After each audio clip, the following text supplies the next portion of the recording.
Media के बंधुओं के जरिए मैं बिहार के आम लोगों तक अपनी बात रखने के लिए उपस्थित हुआ हूं। जो इस तरह के घटनाएं इतिहास में कभी कभी होती हैं।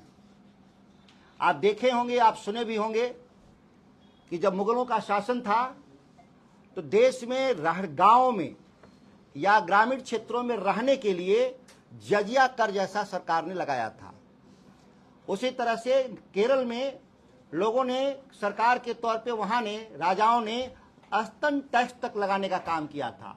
उससे भी खराब आज बिहार में सरकार ने गांव में रहने वाले लोग, गरीब लोगों पर पंचायती राज कानून को बदल करके इस तरह का टैक्स लगाने का काम किया है जिसकी तुलना मैंने मुगल काल और केरल में जो पुरानी सरकार थी, राजाओं की सरकार में जो था, उस जैसा यह टैक्स है। मैं ये कह रहा हूं कि उससे ज्यादा खतरनाक तरीके से लागू किया गया है।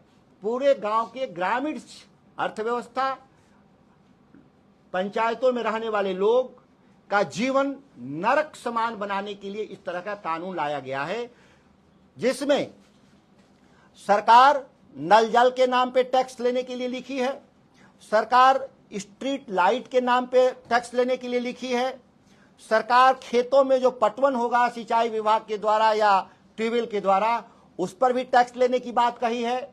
आप गांव में घर बनाए हैं उस पर भी टैक्स लेने की बात कही है।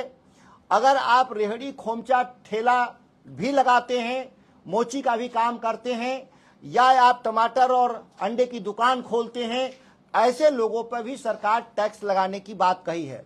वह टैक्स न्यूनतम 100 रुपए प्रति परिवार से लेकर 5,000 तक भी हो सकता है, ऐसा बिहार सरकार ने कहा है। सवाल यह है कि टैक्स क्यों चाहिए सरकार को, और ये सरकार को इससे कितना टैक्स मिलेगा, एक अभी तक सरकार ने नहीं बताया। 2 करोड़ बिहार में जो घर हैं, अगर हम एवरेज 200 रुपया भी अगर माने टैक्स, तो छोटा सा पैसा टैक्स मिलेगा सरकार को। 4 से 800 करोड़ रुपया टैक्स मिलेगा। ये 4 से 800 करोड़ टैक्स वसूलने के लिए बिहार के 13 करोड़ जो गरीब लोग हैं, अगर उसकी खर्चे देखें लागत टैक्स वसूली का, तो उससे ज्यादा होगा। अभी तक जो हमको गांव के लोगों को देना पड़ता था, अपने बिजली जलाने के भी पैसे लोगों को देना था, टेलीफोन इस्तेमाल कर रहे थे मोबाइल, उसका भी पैसा वो दे रहे थे, नमक से लेके कफन तक खरीद रहे थे उस पर भी जीएसटी वो 18 से 20% दे रहे थे, डीजल पेट्रोल इस्तेमाल किया उस पर टैक्स दे रहे थे, गाड़ियों पे चढ़ रहे थे उसका भी वो भाड़ा दे रहे थे। तो कोई ऐसा